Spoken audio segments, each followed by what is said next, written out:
सबसे पहले आप सभी को गणेश चतुर्थी की बहुत बहुत शुभकामनाएं। तो इसी के साथ हम आज अपना व्लॉग जो शुरू करने वाले हैं वो सिर्फ हम गणेश जी के लिए ही कर रहे हैं, बिकॉज आज का जो दिन है वो बहुत ही पवित्र दिन है। तो आज हम जो पूजा कर रहे हैं, कैसे उनको हमने सजाया है, क्या क्या सामान हम उनके लिए लेकर आए थे, कैसे हमने उनको आज भोग लगाया है, तो वो सारी चीज़ मैं आपको आज अपने इस ब्लॉग में दिखाऊंगी। शुरुआत में करूँगी उसकी उनकी डेकोरेशन से।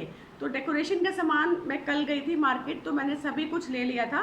तो चलिए शुरू करते हैं उनकी डेकोरेशन से। आई तो ये वाली जो है हम फ्रिल लेके आए थे लड़ी, ये बहुत ही सुंदर है और मुझे बहुत डिफरेंट सी लगी थी, बिकॉज कलर इसका और जो पैटर्न था जो इसका, ये बहुत ही सुंदर लगा मुझे। तो ये हम लोग ऐसे, मैं दोनों ऐसे मैंने साइड से हैंग किया है। और ये मेन एंट्रेंस जो है जहाँ हमने पूजा का अभी तैयारी की है, पूजा का जो हमने उनके लिए सजाया है, तो उसके मेन एंट्रेंस पे इस तरह से मैंने यहाँ पर ये फ्रिल लगाया है। ये लड़ी बहुत ही सुंदर है। तो चलिए अब चलते हैं हम आगे, हमने आगे क्या क्या किया है वो देखते हैं। आइए। जो है वो हमने ये एक ऐसा कुछ पूजा के लिए मिल रहा था, या चेन्नई में ये बहुत फेमस है, और खासकर जब पूजा वगैरह करते हैं ना तो लोग इसको अपने घर में सजाते हैं, एंट्रेंस पे भी लगाते हैं। तो मैंने लगा लिया। और इसको क्या बोलते हैं वो मुझे नहीं पता, अगर किसी को पता होगा तो प्लीज़ कमेंट करके मुझे ज़रूर बताना कि इसको बोलते क्या है। और ये बहुत ही सुंदर लगता है, एकदम फ्रेश उससे बना है ये। तो ये पूजा के लिए खासकर जहाँ पर भी पूजा का स्थान होता है वहाँ पर इसको लगाया जाता है। तो मैंने इसको यही समझ के कि मैं पूजा के लिए लेके आ रही हूँ, तो मैंने इनको पूजा के लिए मतलब ला के और लगा लिया। तो किसी को पता होगा इनको क्या कहते हैं तो मुझे प्लीज़ ज़रूर कमेंट कर दीजिएगा, ताकि आगे से मुझे भी नाम पता रहे। जो ये झालर है ये बहुत ही प्यारी लग रही थी मुझे, और ये खासकर दिवाली वगैरह के टाइम पे तो मिलती है, लेकिन आजकल गणपति या किसी भी फेस्टिवल में मार्केट में ना इजीली अवेलेबल होती है। तो इसमें नीचे ना इस टाइप का बेल लगा हुआ है, ये बहुत ही सुंदर लग रहा था देखने में, तो मैंने बोला ये तो मैं ज़रूर लेने वाली हूँ। और इनके साथ में ही मैंने साइड में जो डेकोरेट किया है ये फ्लावर्स की लड़ है पूरी। तो एक मैंने स्ट्रिंग पूरा ऐसे लगा दिया था और इनके बगल में ऐसे लाइट्स, तो कलर का कॉम्बिनेशन दिया था, बिकॉज ये येलो है, ये ग्रीन है। ये मेरी एक नया साड़ी है जिसको मैं ज़्यादातर पूजा में ही इस्तेमाल करती हूँ, और मैं किसी काम में इनको नहीं लेती हूँ। जब भी हमारे घर में पूजा होती है या कुछ डेकोरेशन होता है पूजा का, वो टाइम पे मैं ये साड़ी को यूज़ करती हूँ और उसके बाद इसको वॉश करके हर बार रख देती हूँ। तो किसी और काम में मैं इसको नहीं लेके आती हूँ, खाली ये पूजा के लिए ही है। तो इसलिए इसको आप आराम से यूज़ कर सकते हैं। और ज़्यादातर मतलब घरों में और भी मैंने लोगों को देखा है जो साड़ी से या दुपट्टे से डेकोरेशन करते हैं, तो प्लीज़ उसको पहने हुए को मत करना कभी भी, क्योंकि हम जब भगवान की पूजा करते हैं तो सब कुछ जो है वो साफ़ और स्वच्छ होना चाहिए। तो इसीलिए कुछ ऐसा कपड़ा या चुन्नी साड़ी अगर आप बनाते हैं तो खाली भगवान के लिए ही उसको रखिए। सेंटर में जो है हमने साड़ी को डबल फोल्ड किया था ऊपर से, तो डबल फोल्ड करके एक फोल्ड जो है उसको हमने फ्रंट में ऐसे नॉट लगा दिया है आगे से, और दूसरा फोल्ड जो है उसको हमने बैक में किया। तो इससे जो है वो बहुत ही सुंदर सा लुक आ गया। और इसके साइड साइड में इस तरह से लाइट लगा दी है। सेंटर में ये फूलों की माला है जो कि आर्टिफिशियल है, तो इनको ऐसे हमने तोरण की तरह बना के और यहाँ पर बीच में हमने यहाँ पर नॉट कर दिया है। तो इससे लुक जो है वो बहुत ही सुंदर और डिफरेंट आ रहा है। आपको थोड़ा डिस्टर्बेंस आ रहा होगा बिकॉज बाहर जो है वो बारिश शुरू हो गई है, काफ़ी तेज़ बारिश है। तो उसके लिए आई एम सॉरी अगर थोड़ा सा भी मतलब आवाज़ में डिस्टर्बेंस आ रहा होगा या क्लियर नहीं होगी आवाज़, क्योंकि बाहर बारिश बहुत तेज़ हो गई है शुरू। ये हमने जो है अलग से एक टोकरी को बना लिया है पूजा के लिए, क्योंकि गणपति यहाँ पे विराजमान है।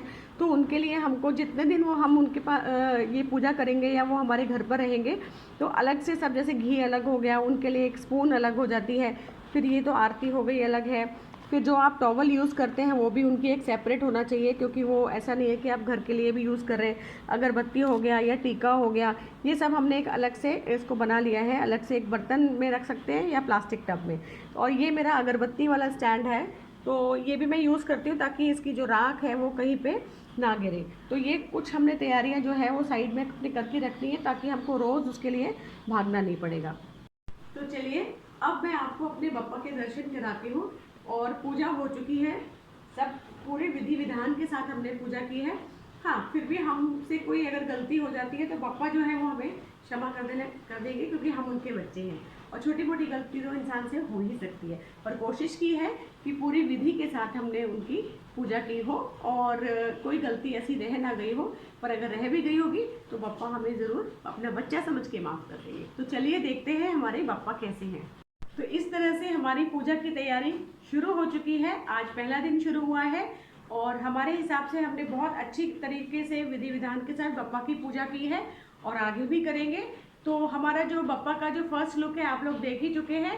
तो आप सभी को गणेश चतुर्थी की बहुत बहुत शुभकामनाएं। ये देखिए, ये हमारे बप्पा का फर्स्ट लुक है। बहुत ही अच्छी तरीके से हमने पूजा की है बप्पा की। और ये देखिए, बप्पा का जो है शॉल भी है यहाँ पर और उनको हमने बहुत सुंदर सा एक नेकलेस भी दिया है भगवान को। फ्लावर तो आप देख ही रहे हैं, फूलों की माला है और उनका सिंहासन है। सिंहासन के ऊपर भी हमने जरी का कपड़ा लगाया है और सब तरह के हमने फूल चढ़ाए हैं। साथ में हमने जो दिया जलाया है सामने, इसको हम पूरा दिन जला के रखेंगे। मैं इसमें बराबर घी डालती रहूँगी ताकि ये दिया जो है पूरा दिन चलता रहे। ये हमारी सांभरानी जल रही है और कलश की स्थापना भी हुई है। साथ में कलश की स्थापना ज़रूर करनी चाहिए हमको, क्योंकि ये भी गणेश जी हैं हमारे और इनकी हमें प्रॉपर तरह से पूजा करके और फिर हमें इनकी स्थापना करनी चाहिए। इन्हीं के साथ में हमने फल वगैरह भी जो चढ़ाए हैं, ये देखिए, जितना भी आपसे बन पाए उतने तरह के आप फल चढ़ा सकते हैं। साथ में थोड़ा मेवा वगैरह भी चढ़ानी चाहिए, क्योंकि बप्पा को सब कुछ पसंद है। तो उनके लिए हमने पूरी तैयारी की है। हमने प्रसाद भी बना के चढ़ाया था, जो कि अभी सबको हमने डिस्ट्रीब्यूट कर दिया है। तो प्रसाद भी हमने फ्रेश बनाया था और हम कोशिश करेंगे कि हर दिन हम घर में ही फ्रेश प्रसाद बनाकर बप्पा को चढ़ाएं। तो अभी हमारी सुबह की पूजा हो चुकी है। इसके बाद में अब बप्पा के लिए लंच की तैयारी होगी। तो जैसे ही लंच तैयार होगा तो हम उनको भोग लगाएंगे।